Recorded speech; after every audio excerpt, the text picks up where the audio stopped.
A AICEP assina esta tarde um contrato de investimento com a francesa Altran.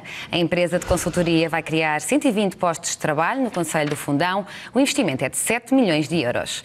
E é nosso convidado de hoje, Francisco Benha, empresário e presidente da Federação Business Angels. Boa tarde. Boa tarde. Obrigada por ter aceito o nosso convite. Falamos, continuando dentro do tema, esta é uma das empresas que apostou em Portugal, mas dentro deste tema, acha que há condições de investimento para mais empresas investirem em Portugal?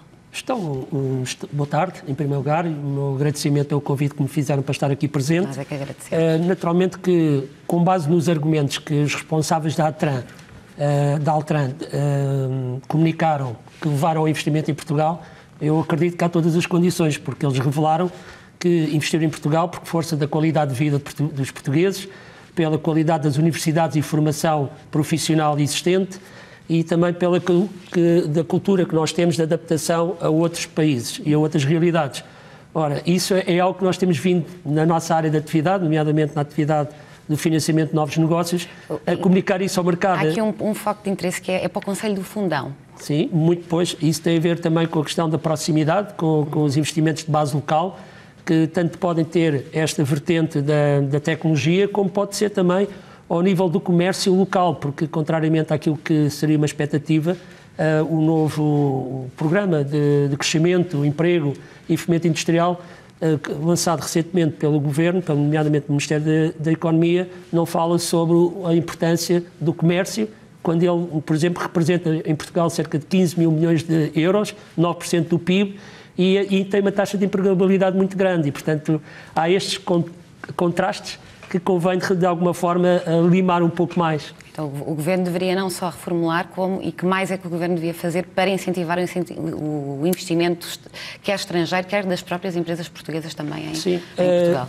Não me quero afastar muito deste tema do investimento estrangeiro, mas eu considero, e até porque não sou só eu em janeiro, ou finais de dezembro, tive a oportunidade até, quando perspectivei as minhas ideias para o ano 2013, no Jornal de Negócios, eu disse que via com alguma dificuldade, estava um bocadinho apreensivo com aquilo que podia acontecer este ano em Portugal, porque não estava a haver uma mensagem dirigida à questão da revitalização dos serviços ou mesmo algum apoio ao comércio.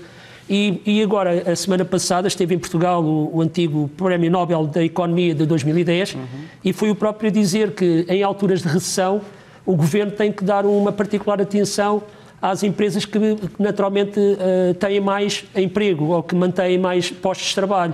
E tem-no feito, na sua opinião? Não, essa é uma vertente que não está no discurso. Nós temos um discurso muito interessante, eu próprio defendo, nomeadamente a questão relacionada com a internacionalização, com os fatores de inovação, só que nós não podemos mudar o modelo organizacional em que está baseada a sociedade portuguesa apenas com cartas de intenções. Portanto, não se muda uma estrutura de uma economia de um momento para o outro, passando, por exemplo, com definição de indicadores bastante otimistas, bastante incentivadores, nomeadamente passar o peso das exportações para 45%, 50%, mas com o tecido empresarial que nós temos isso não é possível. E, portanto, daí que este programa de ajustamento que tem estado e que tinha que ser feito, da consolidação das finanças públicas, está de alguma forma a provocar um processo de recessão muito para além daquilo que estava perspectivado. Há 9 trimestres consecutivos que o nosso PIB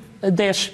E se associarmos a isso os 7 trimestres consecutivos de diminuição do investimento na Europa, é óbvio que não é só pelas exportações, nomeadamente, que se vai conseguir resolver o problema. E a culpa é só do Governo? E acha que instituições como a AICEP, por exemplo, estão a fazer tudo o que está ao alcance delas para atraírem investidores? Não, a culpa não é naturalmente do Governo. Quem cria emprego e quem cria riqueza são as empresas, não é?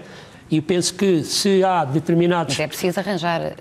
Pois, mas isso faz... Por isso este tema é um tema bastante complexo, mas, como eu disse, por um lado, o Governo tem que...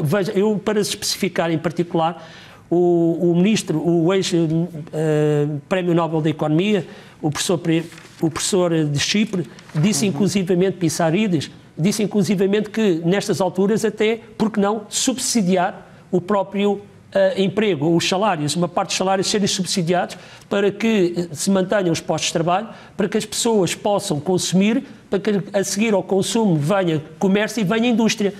Eu sei que isto não é fácil, mas também temos que dar uma atenção particular a estas milhares de empresas que de alguma forma são elas que, com todas as dificuldades desta recessão profunda que está a ocorrer, ainda vão mantendo os postos de trabalho. Segundo avançava hoje a edição do Diário Económico, o Governo estará a preparar uma redução do IRC de 31,5% para 20%. Poderá ser um atrativo? Olha, sabe que eu tenho-me habituado a respeitar os países que traçam um plano e o implementam. Desde o governo anterior, este governo, há muitas intenções, há muitos estudos, há muitos planos, mas há questões que depois não se operacionalizam. E eu não sei porquê. Por exemplo, hoje nós estamos todos muito contentes relacionados com o tema do investimento de 7 milhões de euros no fundão. Só para ter uma ideia, a atividade de Business Angels em Portugal, empresários portugueses, nos últimos 2 anos investiu 10,4 milhões de euros criando 61 nova empresa. Curiosamente, nunca ouvi ninguém falar sobre estes temas em termos macro, nunca ouvi determinados responsáveis divulgarem à sociedade civil, nomeadamente, a existência destes números.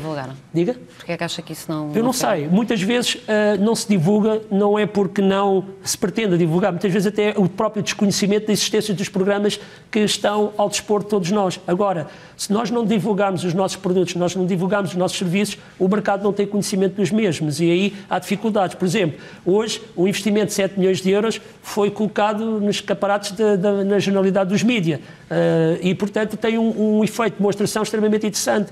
Tenho a certeza... E de contágio também, se calhar, não é? E claro, mas imagina o que era o contágio de empresários portugueses que vivem em Portugal, que acreditam na economia portuguesa, que acreditam nos nossos jovens empreendedores, que investem dinheiro e não têm qualquer visibilidade. E eu acho que muitas vezes colocar o tema nos mídias poderia contribuir para que mais empresários, mais empreendedores beneficiassem da existência destes programas. Agora sim, que importância é que assume o investimento direto estrangeiro neste momento atual de crise em que vivemos? O investimento direto estrangeiro é fundamental e repare, é tão ou mais importante quanto nós temos esse investimento direto estrangeiro tem vindo em queda há pelo menos nos últimos 2 anos. Perdemos 25,5% do investimento direto estrangeiro em Portugal, que neste momento deve estar a ser situado na ordem dos 1.000 milhões de euros, se for. Ora, isso não é um número que tem que subir necessariamente, mas eu acredito que se poderia também subir um pouco mais se houvesse outro efeito de demonstração da sociedade portuguesa, porque repare, quem é os empresários estrangeiros que vêm investir em Portugal, quando tem um país que está, portanto, com a redução da procura, quando está a aumentar os impostos e quando está, pronto, com o tal problema do rating da dívida pública, apesar de agora naturalmente estar a melhorar. Mas há aqui algo que tem que ser feito e eu acredito que se nós portugueses fizéssemos esse efeito de demonstração, criando novas empresas e de alguma forma conseguindo que algumas delas destacassem no mercado internacional, eu tenho a certeza que isso potenciaria muito mais. Em termos concretos, consegue, sei lá, enumerar algumas das medidas que o Governo poderia implementar para captar este investimento? Sim, elas estão todas... E numa altura de recessão e até para conseguirmos combater... Elas estão todas identificadas, nomeadamente no tal programa de crescimento, emprego e fomento industrial, as questões relacionadas com... Está lá tudo o que está lá a reduzir os custos do contexto de investimentos, está lá a profissionalização ou a melhoria do sistema de tributação, tudo está lá. O problema é a implementação e, portanto, o fazer acontecer é a grande lacuna, na minha opinião, destes últimos anos de governação, porque, repare, quando nós, no ponto de vista da consolidação das finanças públicas, havia um programa perfeitamente objetivo em que havia necessidade de o cumprir, senão não havia dinheiro da Troika. No caso da economia e na área social não havia nenhum programa. O melhor que havia era o programa que o professor Catroga ajudou o PSD a apresentar-se às eleições na área da economia, que tinha um conjunto de fatores extremamente importantes, mas do qual nada, pelo menos da minha parte, tem sido feito. Dou-lhe dois ou três exemplos. O caso concreto do chamado Fundo de Capitalização das Empresas, anunciado já várias vezes, a linha de capitalização para as PMEs, que foi falado por um determinado banco, uma instituição financeira, mas que com a forte ligação à garantia mútua, que é fundamental para as empresas se financiarem em períodos de 5 anos, que se fala, que se diz que está em prática, mas se for falar ainda não está operacionalizado. O processo relacionadamente com o licenciamento zero, tudo medidas que têm sido anunciadas, mas que não passam para o terreno. E não estou a dizer que não seja por vontade. Agora, é importante tentar perceber porque é que isto não acontece. Muito obrigada, doutor, por estes seus esclarecimentos e por ter vindo aqui. Muito obrigado, a estúdio.